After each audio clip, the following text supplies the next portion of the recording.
Hi, and welcome back to the Mortgage Broker broadcast. My guest this week is David Miles. David was on the podcast back in August of last year, episode 19, where we talked a lot and got into detail about Google Ads. I wanted to get David back onto the podcast just to look at Google Ads again, talking about any new hints and tips that he shared, but also looking at other things such as Google reviews, also the importance of those, maps, landing pages, niching, and a few other bits all around Google. So yeah, let's just get David back onto the podcast. So welcome back onto the podcast, David. How are you? Great to be back. Thanks for having me on again. I'm very well. How are you? Yeah, very good, thank you. And I really appreciate you coming back onto the podcast. I know we were just having a quick chat before we hit record. It was July, August last year when we first met up, and it was then you was on the podcast episode. I did my research, episode 19, David, which seems a lifetime ago, first of all. So episode 19 in August last year. And then also I was on the Facebook live session that you did again, which again, does that not seem like a long time ago? I know. I think that was probably sort of September kind of time. I think, but yeah, it seems a long while ago. I found that basically about 2 days into the very first lockdown, my concept of time just went out the window, and it's never really come back. I think that's and again, we were talking about this before. It's about the being based at home in a office or like somewhere like that where you're not actually going out to an office. That's what I was going to say. It's just you do tend to lose the concept of time and concept of days sometimes. Yeah, it all just becomes a big blur. Yeah. But you're out and about now, so you're out back into the real world, seeing people face to face, as I am.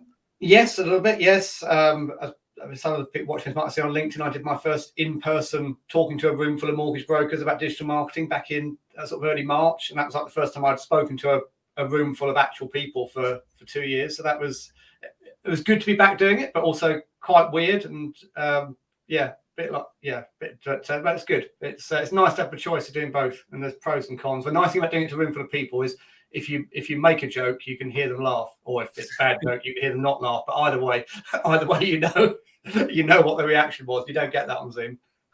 No, you certainly don't. And the beauty of it as well is in the face to face and doing it to a group of people is they can't turn the cameras off either. So that I like that side of things where they can't ignore you and be working away. Not that they would, but from your point of view. But I just always don't.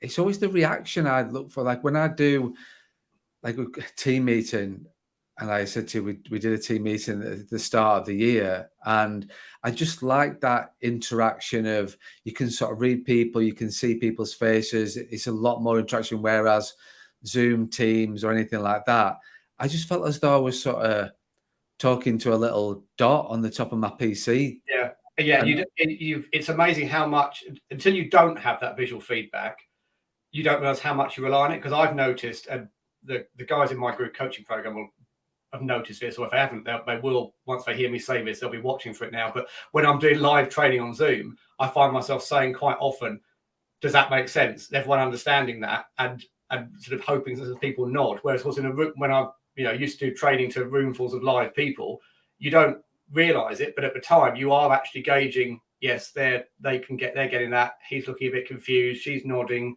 they're frowning, and you could gauge it without having to all the time ask, are people following this? Does it make sense? yeah, and that you're going to latch on to people that you're engaging. So when you are talking to a room full of people, I don't know how you felt, but I always felt that you sort of looking around the room for, like you say, for reaction. And if there's nobody engaging, you sort of focus on them, trying to put your eyeballs on them to try and re-engage them. Or if people are engaging, and you're motivated by the warmth that they're showing you. Is that right? Do you know what I mean by that? Yeah, it's a bit like, I suppose, even long before I did this, I always said, it must be really strange being a radio DJ, because you're sat there talking and you've only got your own blind faith that anyone's actually listening to you or enjoying what you're saying. At least with Zoom, you've got some visual feedback. But yeah, it is a bit like that. So that you haven't. I think it's for someone to do something like a radio DJ job and inject that kind of warmth, and they've got no one actually in the room to spar off or anything like that, I think that's probably quite a talent. It's because all you've got to go on feedback is ratings, isn't it? Like from that point of view, that's all you can do. And I guess that's why people like that focus on ratings so much, because that's the only measure they've got in terms of how engaging they are. Yeah, I think it's probably why radio phoning started, was just to give the DJ some reassurance that there was actually someone listening. Yeah, give them that sort of security that actually somebody did listen to what they were sort of going on about. And the funny thing is that as with the podcast, I have no agenda. We tend to stick to a loose agenda, shall we say. I don't think anyone will guess, Craig. We've just spent 5 minutes talking about radio DJs. They're not going to guess with no agenda. Exactly. Yeah. So we're talking about radio DJing, but the importance was there. The message was there about it's good to get back face to face so you can really. It's the same for mortgage brokers. The mortgage brokers that are out there and the ones in the firm that I talk to, is that there's still ones out there that are purely relying on Zoom and not doing anything face to face, but there are ones that are doing face to face now and enjoying that. Again, there is a method in why I was asking about the feedback and things like that, because brokers, I'm finding that are enjoying going back out there again and actually seeing their interaction with the client, getting the buy-in when they're talking about what they're going to do and how they're going to do it, and all those sorts of things, which again is not possible to get across as well over the phone. Certainly over the phone, it's a little bit easier over Zoom, to virtual teams, whatever you use. But going to somebody's home or meeting them in an office, meeting them in some sort of establishment, having a coffee, having a drink, and just going through the process, what you would normally do anyway, there's certainly more warmth out there from a broker point of view and a client point of view, to be fair, to wanting to do that again. And I don't know, you may have looked at this, but I wonder if there's a correlation as well between seeing people in person and a greater than percentage of upsells, cross sells, because I could imagine if something's on Zoom, if the client, for example, is there because they want to sort their mortgage, they'll keep everything's more sort of tightly boxed. On Zoom, you're there to talk about the mortgage, and there's less chance of the conversation flowing off into the protection, the wills, all the other bits and pieces, perhaps. No, it's an absolute spot on point, because we do see that with regards to protection conversions, particularly, is that when you're having those, they need the mortgage. They need the mortgage to buy the home. They have to have that. Whereas when you talk about, like I say, the cross sales, protection, estate planning, all the rest of it, it's then they've got the mortgage and that's sorted out. So now it's a case of, well, with regards to protection, it's like, well, I've done that now. I can end this Zoom call kind of thing. Whereas kicking you out of their home or out of the local or the office is slightly different to be able to talk about protection, because you've got a captive audience and they've got to stay there until either one of you leaves, kind of thing. So you're right. I think definitely there is sort of a direct correlation between the two of them. From what I see anyway, and I think it's just, I think that the brokers have had to change a skill a little bit with regards to talking about protection when they're doing it on Zoom or if they do it on a call, because then it's still a skill, and it's still their skills that need to come across in terms of the protection sales. So I think it's just the brokers have had to adapt to things slightly. Yeah. Yeah, and obviously some have adapted it better than others, as with all these things. Yeah, so yeah, as they do. So going back to the whole thing, so with the podcast, like I said, thank you for agreeing to come back on. I think we delved into a lot last time. I think one thing that sticks in mind from last time was we talked about ice creams, and I thought when I thought to myself, why did we talk about ice creams before when David came onto the podcast? So was that to do with Suzanne? It was to do with Suzanne. It was, and she'd been into it was to do with Suzanne. Absolutely. So the point was about not just posting about the interest rates or interest rate rises or anything like that. It's about getting out there and she'd took the ice creams into the school. Was it the school? I think so, yeah. I mean, we should force people to go back and listen to episode 19, shouldn't we, to find out, I suppose. But yeah, this just proves the point. And we were talking, weren't we, about how to make social media posts engaging, and how the stuff you post about that isn't to do with mortgage products or interest rates is the most interesting stuff and the most memorable.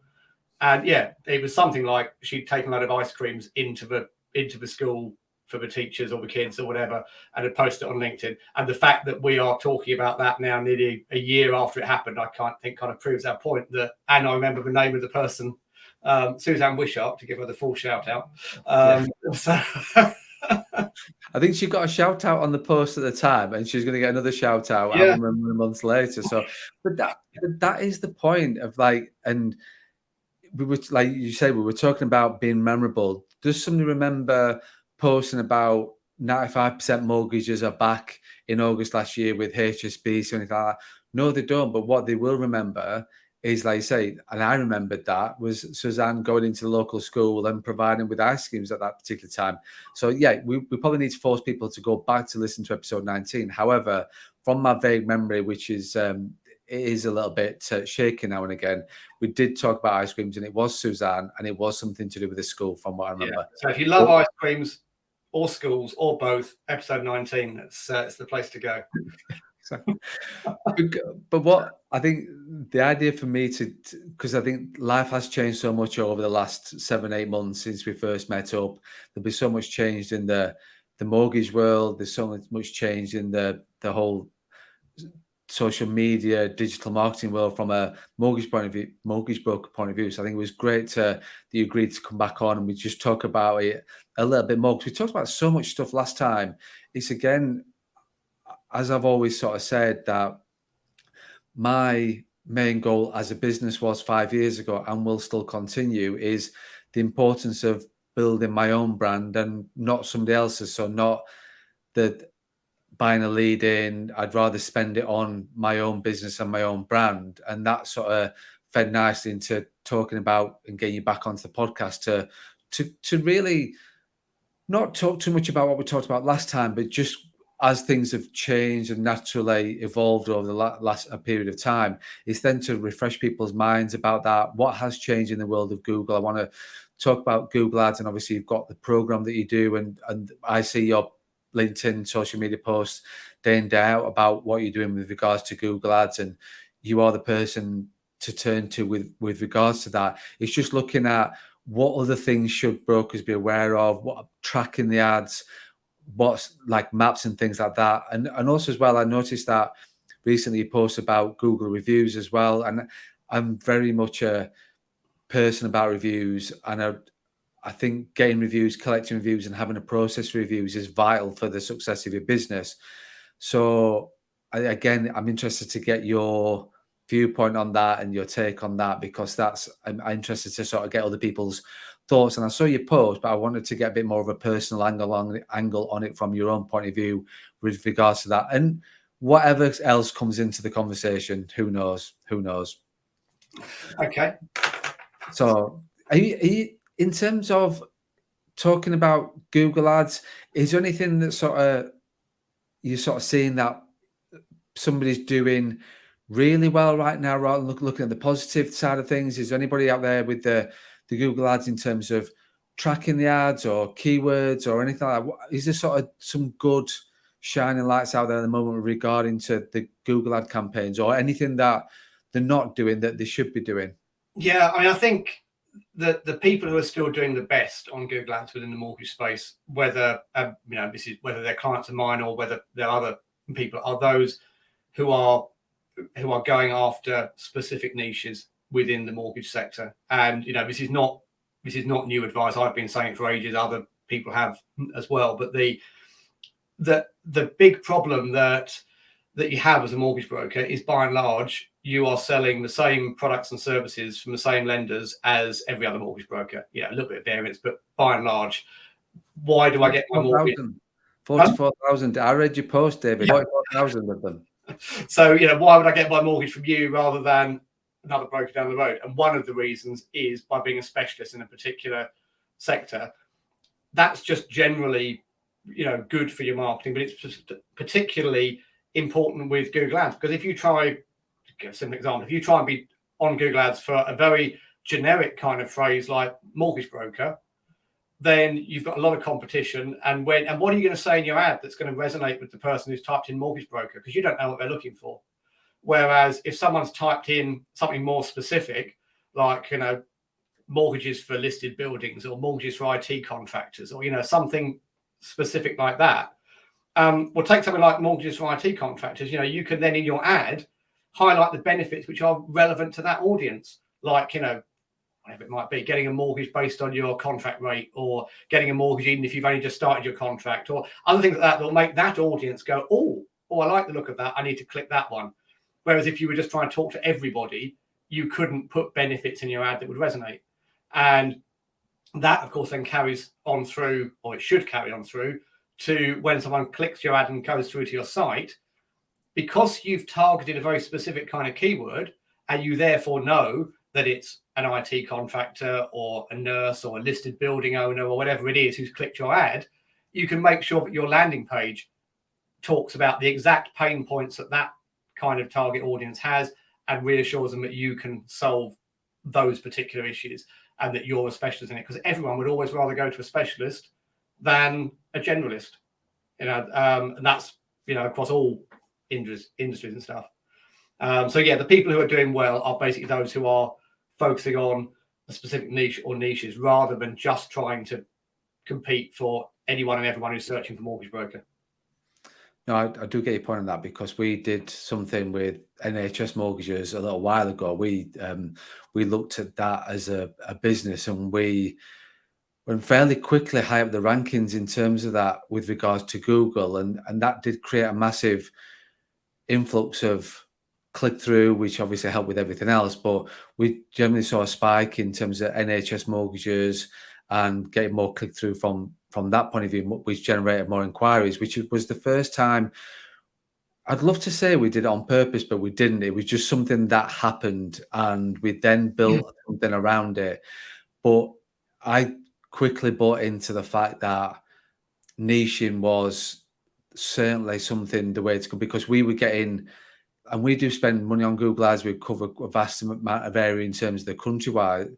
So to get such a big impact on one particular specific niche was eye-opening for me, because I thought, actually, this is something we should be doing, because the click-through rate, the cost per click, everything was far better because we were niching. Yeah, exactly. And it also, as you probably found, it also then that follows on through and makes the sales process easier as well. In fact, we were talking about niching a few months ago on one of the group coaching calls with the guys in my program, and one of the brokers on there, I forget what the niche was, but let's say it was mortgages for thatched cottages, as an example. He said the thing is, once you've niched into that, he said it means that, he said, I had a call the other day from someone, and she said, oh, I can't get a mortgage because I've got a thatched cottage and the bank had turned me down. And he said, because I do this stuff day in, day out, he said, I was able to say to her straight away, don't worry, I deal with 4 lenders who are quite happy to do mortgages on thatched cottages. Now I just need to ask you a few questions. I can work out which one of those 4 lenders is the right one for us to go to. So he's managed to calm all her issues within the first 30 seconds. Whereas a broker who didn't specialize in that might go, oh yeah, thatched cottage, well, that was a couple of years ago, or I don't know what lenders are.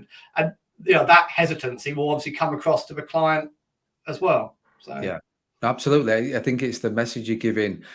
I don't know if I was having a conversation about this exact thing this morning. It's the message you're giving subconsciously, not the consciously. And if you've got something that maybe you're good at, trying to sort of grass over those sort of questions and think, yeah, I know what I'm talking about. But if you're going to come back and sort of say, yep, I know 4 lenders that we're going to do will lend on that, but and then you're going through that, giving that client the quick reassurance that, do you know what, I am that go-to person on thatched cottages. The chance are as well is that if she lives in an area of thatched cottages, then they need mortgages, then there's going to be quite a lot in that community as well with regards to it.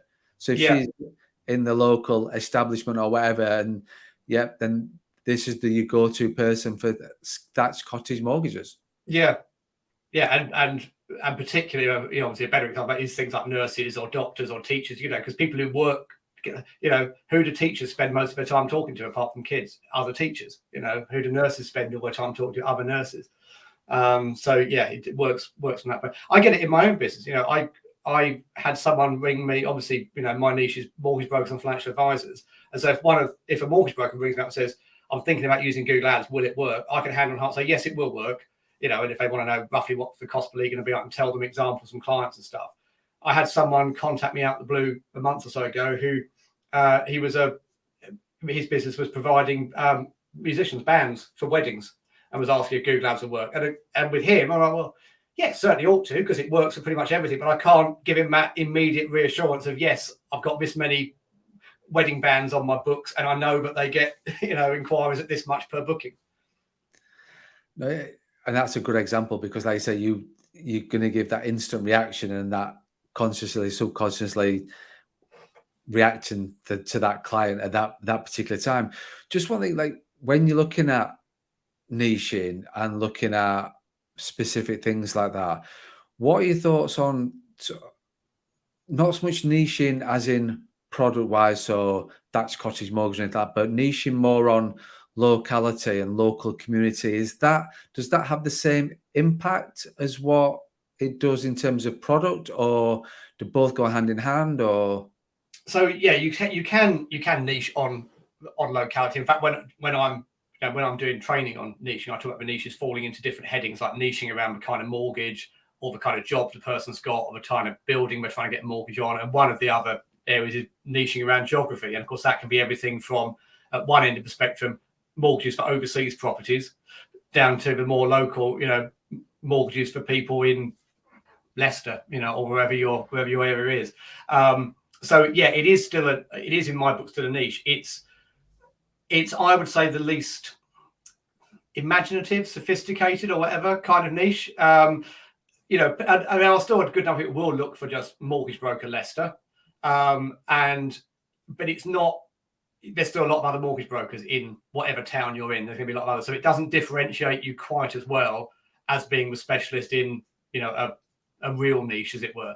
But certainly, it is still definitely a strategy. You know, both for Google Ads and other things, is to bid on keywords like mortgage broker Leicester, if that's where you're based, or to run a Google Ads campaign which only targets your particular town, and where you use keywords like mortgage broker near me or local mortgage broker or stuff like that. Because for some people, you know, again, going back to what we were saying about the, you know, face-to-face appointments coming back in some cases, obviously, if it's someone who wants a face-to-face appointment, they're going to search for someone locally. Or flip that around. If you're a broker who has decided, I actually do much better on face-to-face appointments, you know, that just suits my style better, I'm make more sales, etc., etc. Well, then that's a good reason for that broker's niche to be the local area. So yeah, it does work. But I know a lot of, you know, I speak to a lot of brokers who are at the other end of that spectrum, and they are actually avoiding stuff from their local area because they prefer doing everything by Zoom, so they don't want to have to come up with an excuse for not going to see the client. Yeah. That's a good point. I didn't think in terms of that aspect of the other way around. You know, they're based somewhere where property prices are pretty low comparatively, and therefore, you know, if they've got so many hours in the day, they'd rather do 5 appointments on Zoom with someone in, you know, in the home counties than fit in fewer appointments face to face on their doorstep. Yeah, which is a good point. It's basically like, given their, I think again, the choice will be in the location that you are. So it's not ideal for everybody, but it is ideal for certain people regarding the local community, because I think that's like, I've seen brokers do it really well within the local community and really fixate into one sort of more of a sort of like a suburb of a large city, shall we say. So rather than going mortgage broker Leicester, just drilling it down a little bit more into like a more of a, I don't know why we picked Leicester, and I don't know why we come up with Leicester, but no, I don't really know many. I do know a few suburbs in Leicester because I used to work in Leicester, but I think it's just, yeah, it's then they know, they've sort of done the research and thought there is so many chimney pots in these postcodes in this part of the city, so that if I've got more than my fair share of these chimney pots and these mortgages, then I'm doing that, and they've worked it out from that point of view. So they still do stuff, the referrals and everything else from anybody outside that particular suburb, but they really have drilled down in the suburb and with schools interaction, the community, and so as soon as somebody says mortgage broker X, so rather than the city, they drill down to the locality. They are one that comes up organically pretty high because of what they do with everything else that's going on within the community. Yeah, and I think that's a valid point. That if you're doing the local stuff, you've got Google Ads as a tool in your armory, but you do also have better access to some of those other tools like the face-to-face networking, the adverts in the community magazine, the poster on the notice board at the supermarket, whatever it is. You've got more low cost options open to you, rather than if you're trying to go nationwide with a particular specialism. I think that leads on nicely to something else I just wanted to have a chat with you about, which was, I know you're the expert on the ads and things like that. I wanted to touch on about Google Maps and the reason why I wanted to touch on that was that we've got Google campaigns in various cities and places where we've got advisors going and the base there. And one of the biggest wins that we get is when we are one of the 3 top on the maps. So I think that's probably why I are drawn more to. That's why I have been drawn more in the past to then locality and local community, because I think the click-through rate on the map has been far more cost effective for us and far more successful for us if we've been on the maps, the top 3 kind of thing. But you can pay to be on that. You can pay for ads on the maps as well, can't you? They normally list one paid result. So quite often you see there's 3 organic results on, and often there's 1 paid result as well. But there's a bit of a self-fulfilling prophecy, actually, isn't there, in what you said there? Because if the kind of person who clicks through from a map is going to be someone who did a localized search, they're only going to find you on the maps if they search mortgage broker and the location you're in. And I suppose, therefore, once they see you on a map, that's a visual reinforcement that, yes, you are actually local. So we know local matters to them because they put it in their search term. The map then proves that you are local. You're not just someone on Google Ads who is at the other end of the country, but you're bidding on that search term. They can actually see a map and they can see the pin and go, oh, yeah, he's just down the road from me. So then they're more likely to click. Whereas that map wouldn't have the same appeal to someone who hadn't done a localized search, because locality clearly isn't that important to them because they didn't put it in their search.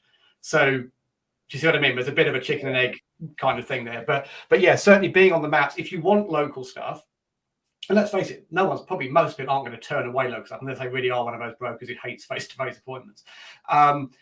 If you want more local stuff, it's definitely worth being on there.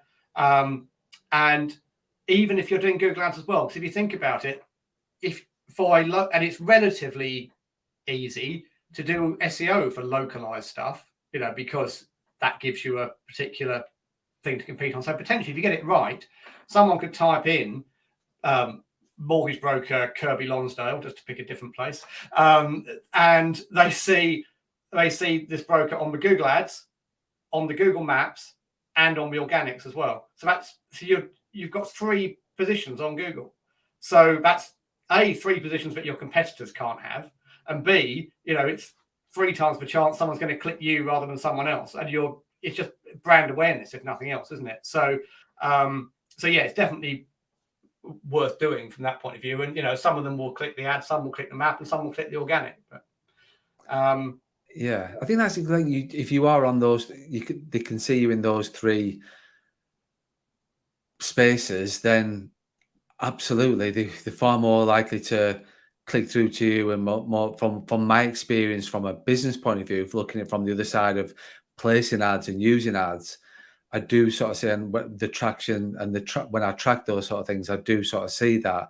I think then it naturally leads on to the fact that, because one of the things we've talked about in the past, I know one thing that you've discussed on other podcasts is about landing pages and what that landing page looked like. So it's easier to, and again, get your viewpoint on this, because we create landing pages that are local, so they might have local images on and things. So if we've got mortgage broker leads, it will go through, they click on that ad, it will go through to a page that's got a picture of, I don't know, the town centre or something that the if you're client from can. leads, you'll recognise that is actually leads. Absolutely.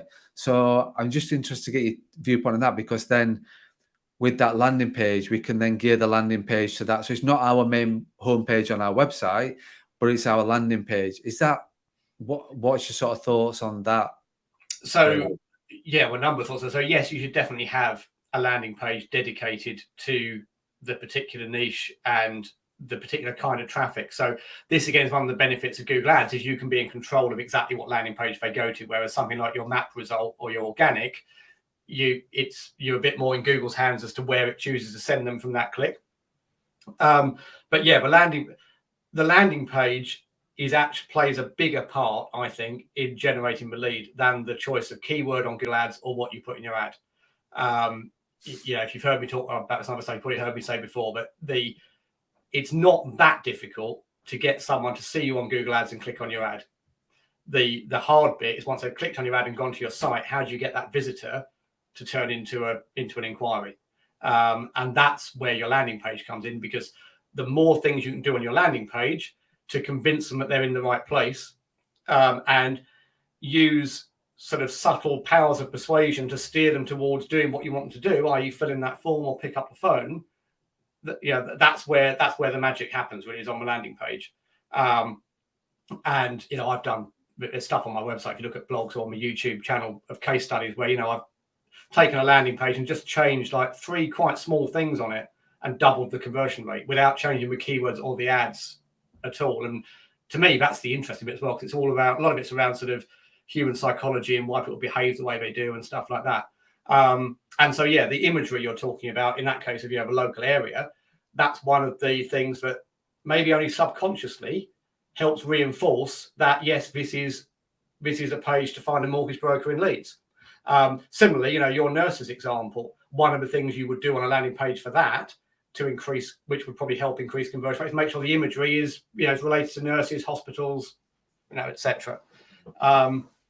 And because that, again, people don't necessarily realize these cues are there, but subconsciously they're taking it all in. Also, you asked about reviews earlier on, which ties into actually the maps and the landing page thing, because one of the things that will help you appear on those map results or higher up them is if you've got a good number of positive Google reviews, and if you're getting new ones on a consistent basis as well, because Google wants to see not just that you were really good a year ago, or you asked a little bit for reviews a year ago and now nothing. I want to see consistent performance, and of course just having those reviews on your landing page is really is really important, because of the whole way that social proof matters so much. In fact, I had a really strange thing happen to me it was at the weekend.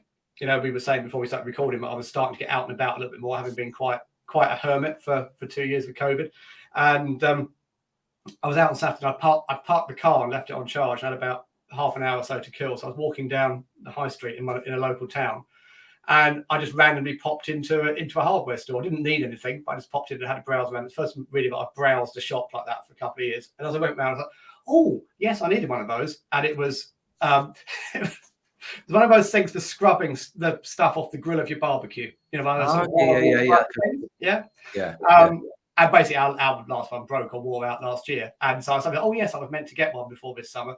So I saw it on the thing. Oh, $5.99, whatever. Yeah, I'll have that. Take that. As soon as I walked out, I thought, you know what? If I bought that on Amazon, I would probably have wasted 15 minutes of my life, or maybe 5 minutes of my life, reading reviews to see which of the different wire wall brushes was the better one for an item that costs bloody £5, and how much can go wrong with it. So that, I thought, was a good illustration of how important reviews have become. That even where really we don't need a review, we will still, or some of us will still go and read them and perhaps agonize over it too much. But at the other end, when you're getting a service from something like a mortgage broker, where, let's face it, it's a service where if it goes wrong, it's going to it's going to impact you more than if your scrubbing brush breaks. Yeah. And of course, you know, and it's one of the few differentials. Because again, why do people pick a particular broker? Maybe because they're a specialist, like we said. In other cases, because they think this person knows what they're doing, or I trust them, or they seem like a nice person, and all that kind of stuff is where the reviews come in. You're right. And I never even thought of it that way with regards to, well, first of all, we're getting insight into David's mind, because I've seen a post about more insight than you needed, perhaps. I know, yeah. It out. Wait, no, don't. I'm not taking that, David, because I've seen your post and seen your pliers draw. Was it your pliers or something like that? Oh, yeah. Yeah, and I thought to myself, I'm slightly different to if he went to see my, like, looked in the toolbox in the shed, he'd be horrified by my my setup. But that's just sort of the way that I am. But yeah, I was admiring, and then I'm thinking, as he's strolling down the high street and got half an hour to kill, he's in of all the shops to choose from, he's in the hardware store. And I thought you were going to say I'm picking out a pair of pliers, to be fair. So I thought there was another adding to your collection. But you're absolutely right. I think your trust is with the owner of that retail outlet to stock a quality product. They know what they're talking about. They know what they're looking for. So they wouldn't stock a bad product in their store, because then you wouldn't visit the store again because you don't believe in their product. So, but like I say, I would waste 10 minutes of my time, 15 minutes of time looking at barbecue scrubbing utility utensils, or whatever you want to call them, and then it's like time, like you're wasting that time. Whereas your trust is then with that person who owns that hardware store. That makes sense. So Robert Dias in this case has basically made the product recommendation by only stocking the one. So they're not a whole of market barbecue brush provider. They are very much restricted panel, but at least you know they've chosen that one for a reason. Yeah, but they've done the research. They understand what your needs are as a client. They understand what your priorities are. They've done the research in the market, and they only stock one. Well, if that one works and it works, then fine. You don't need a whole of market. If that one works for you, then that's fine. Yeah, I mean, I should caveat this. I've not tried it out yet because the weather's not been good enough. But have me back on in the autumn. I'll let you know how it panned out. I was thinking that again, we go back to the agenda of talking about, now we're talking about barbecue cleaning utensils, which is quite unique, and it is the first time on the podcast I've ever talked about that. So exactly. That's what will draw the listeners in, Craig. That's what they actually come for, I think. But I think they're seeing the relevance there about the reviews is the big thing. So I think that's because with regards to reviews, and I've not asked this before in terms of with regards to we all see those ads, and we all see the ones where you've got, and I am putting you on spot with this a little bit, David, but hopefully we're okay. That we see the 5. So you put in mortgage broker wherever, and you then come up with the ads, and then you get the organic stuff, and some have the gold stars underneath, some don't. What in the ad? Yeah, absolutely, in the ad. Yeah. So how are they just naturally pulled from your Google reviews? And if so, because what I'm seeing is they're not displayed every single time. Is that? Yeah, no, you're quite correct. So they are pulled in by Google. So basically, your basic Google ad is 2 or 3 headlines and 2 or 3 lines of description that you as the advertiser write yourself. And then there are a number of different, types of ad extension that can be tagged on the end of the ad. So like maybe links to other pages on your site, or lists of what brands of clothes you sell if you're a clothing store, all sorts of things like that. One of the ad extensions that can appear is the reviews rating that you've mentioned, where you see the number of stars and it will say something like 4.5 out of 5, or whatever the average rating is, or whatever. Now, unlike some of the other ad extensions, as the advertiser, you can't say to Google, I want to display 5 stars next to my ad, because that, for obvious reasons. But what Google will do, Google will automatically look out on the internet, and if it sees that you've got a certain number of reviews on recognized review sites, like Google Reviews, obviously is one of them, but others like FIFO, Trustpilot, etc. Once you've hit a certain threshold of positive reviews, they will potentially, and not every time, potentially show the stars alongside your ad. So that is another reason to be getting reviews. So there's 3 reasons there at least. We just talked about it. Helps on your landing page, helps on the Google Maps, and it means that your Google ad might get stars in. And obviously, if it's got stars in, your ad will jump off the page a bit more than someone else's.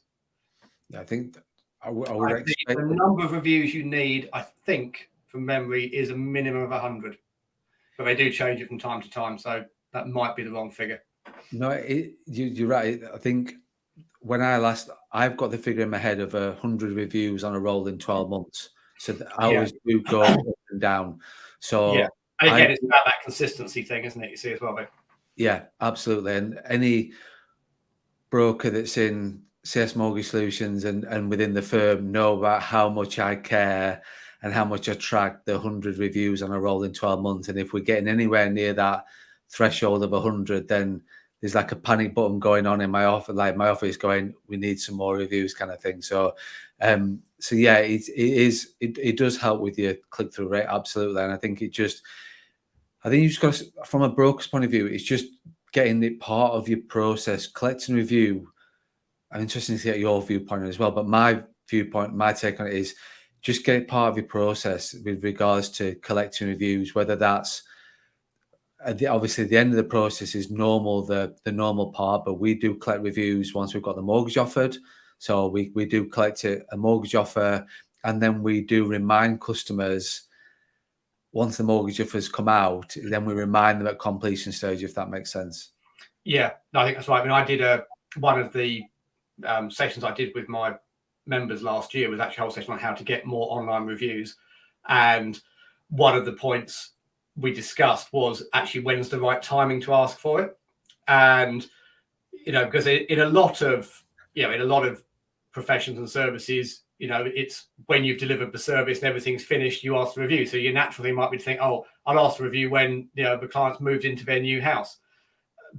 My view, and this was also, I think, the general consensus amongst the guys on the call, was ask for it once the offer is there. Because if you think about it, as a mortgage broker, you've done your bit. I know there's more happens up, but you've done your bit when you get the offer. But also between offer and then moving into the house, there's a lot of things that can go wrong, which won't be your fault, but which you might get the blame for or, be tarnished by. So my advice is ask for it at offer, because then you've done the main thing you were taken on to do, and there's not been scope for solicitors, estate agents, removal men, and everyone else to screw things up. And everything else in between. But I am a firm believer of your job. There's obviously a lot of things after the mortgage offer comes out that the broker gets involved with, but ultimately they're reviewing your service, and your service is to provide a mortgage offer. That's ultimately what you are there as a broker to do. So sending at the offer stage, and I just find then it gives you then the importance of asking, you're able to then track. So if you send it on completion, they moved in, they've got the house, they've got the keys. It's like, yeah, we'll get it done, as well as. But the best one is way down their priority list by that point. Absolutely. Yeah, definitely. Whereas if it's the mortgage offer, my job's now done, I need a review, you're then able to because we send reviews out on offer stage. We then track it a week later. An automated review goes out. It's just part of the process with a client to then make sure that, because it's not just about collecting the reviews. It's about actually getting feedback on the service you provided for the client as well. So I think we've talked about obviously the benefit of getting Google reviews and the star ratings and the seller ratings and everything else, but then you're genuinely getting feedback from your client in terms of what service you provided them. No, definitely. And I think obviously that helps your business as a whole. I think also as well, how you deal with that feedback then can improve your reputation. Because I'm sure you have as well. I've had things where I've filled out a review for a company and my review hasn't been that positive, and at the end it says, "Thank you for your review." Right, I was going to read that, but no, I did one recently. A local restaurant I got a takeaway from. I'd never used them before. I'd ordered online and then picked it up from the restaurant, and so they got my details and sent me a thing a couple of days later for a review. It was a really one question at a time kind of review. It just kind of stepped you through it, and the only thing I could really mark them down on was the food could have been a bit warmer, and I put that on there. And 2 days later, I actually got an email from them saying, really value your feedback, and we're going to, and they clearly actually read it because it referred to that, and we're going to do stuff to try and improve that, and blah, blah. And you think, okay, well, that's nice. They slipped up a little bit, but they do actually care enough to at least say we're going to do something about it. I will find it next time I go there. But that's the point. There will be a next time I go there now, whereas there might not have been before.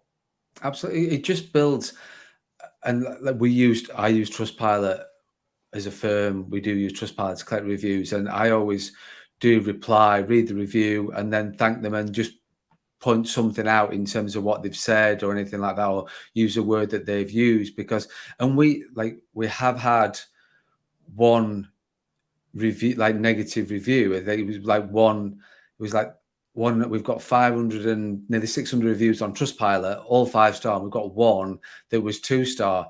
And I reached out to that person. I actually reached out to them. I actually spoke to them over the phone, and it was just understanding the process. So the mortgage, their understanding was, yeah, the mortgage broker were fantastic. They got the mortgage offer out in record time, but this happened with the solicitor, and that's not something I just then, you're thinking, well, actually, I'm glad I rang that person now. I'm glad I spoke to them, reached out to them, because then it wasn't something that we were doing wrong. Ultimately, it was just part of the process with regards to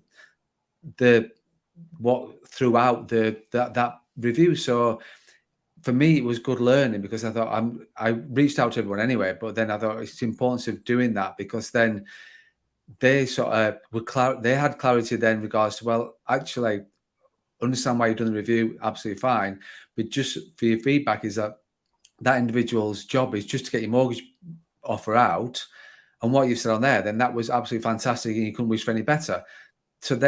So that's fine. So then you just get an understanding of what the client's expectation. You can learn from that then as well, in regard to talking about how you sell the services and how you talk about your process from a client's point of view. Exactly. And in future clients, you can explain, look, I've now done my bit. I'm not going to disappear and leave you alone, but just be aware from now on, other people are running this. I'll do my best to make sure I do it properly, but just make the client aware of, because they probably, and this is the problem when you're in an industry, you forget how people view it. They probably think, well, I deal with the mortgage. They probably thought the mortgage broker was doing the conveyancing, doing doing the whole lot or whatever, or sitting next to a solicitor or whatever.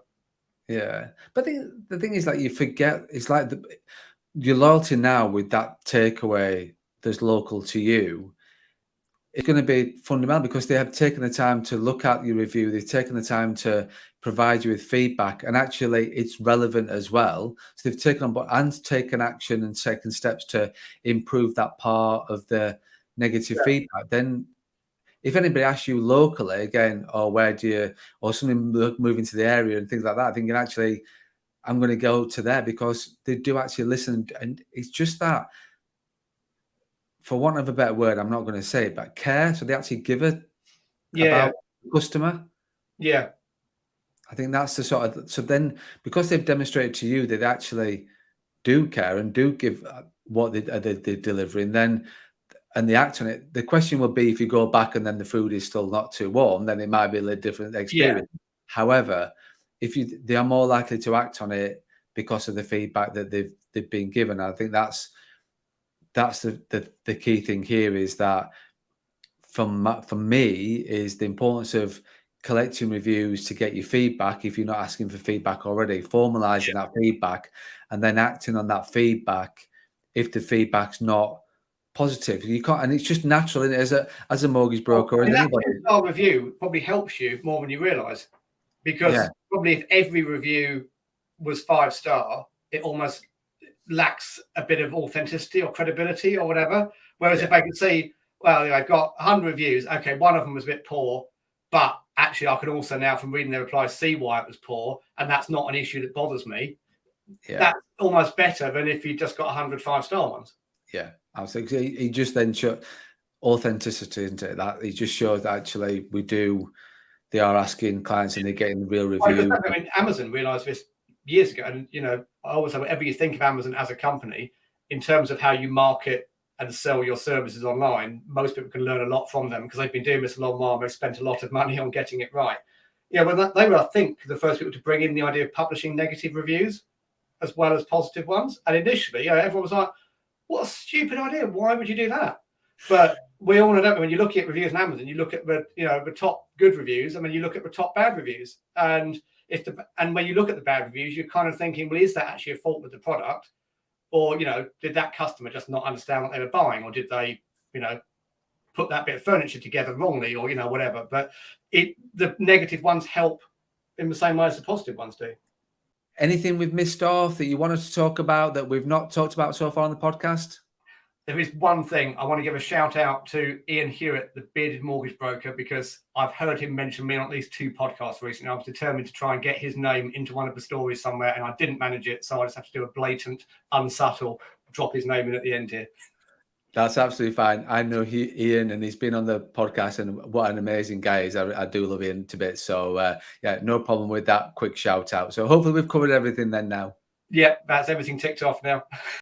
David, we have gone on for plenty of time. We've talked about ads, we've talked about maps, we've talked about reviews, we've talked about cleaning utensils for barbecues, niching. We've literally gone everywhere in this podcast, and this is why I love not having an agenda, because we can just have a chat and just see where it goes and have a natural conversation, which I've thoroughly enjoyed, and I'm really pleased that you've agreed to come back onto the podcast.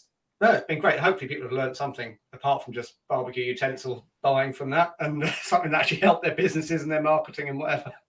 No, definitely. And I do. There's a few brokers that I know that work within and work with you in terms of the programs you do and stuff like that. And I've always sort of get positive feedback from that point of view. So I knew getting you back onto the podcast, you would add, even if it was rambling about barbecue utensils, there was still a lot of messages out there that brokers can take on board with regards to what they're doing with the Google, what they're doing with the reviews, and where they're getting the takeaways from on a Saturday night.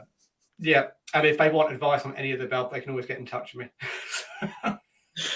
David, thank you so much for your time. Yeah, again, I really appreciate it, and really appreciate you sort of giving us a honest feedback and honest way that you approach it sort of in Google, and giving us a great insight certainly for brokers that do certain things themselves and run their own Google ads, but then more importantly as well, what they should be taking from that and learning from your expertise, because again, it is an expert subject with regards to Google ads and campaigns and AdWords and everything else.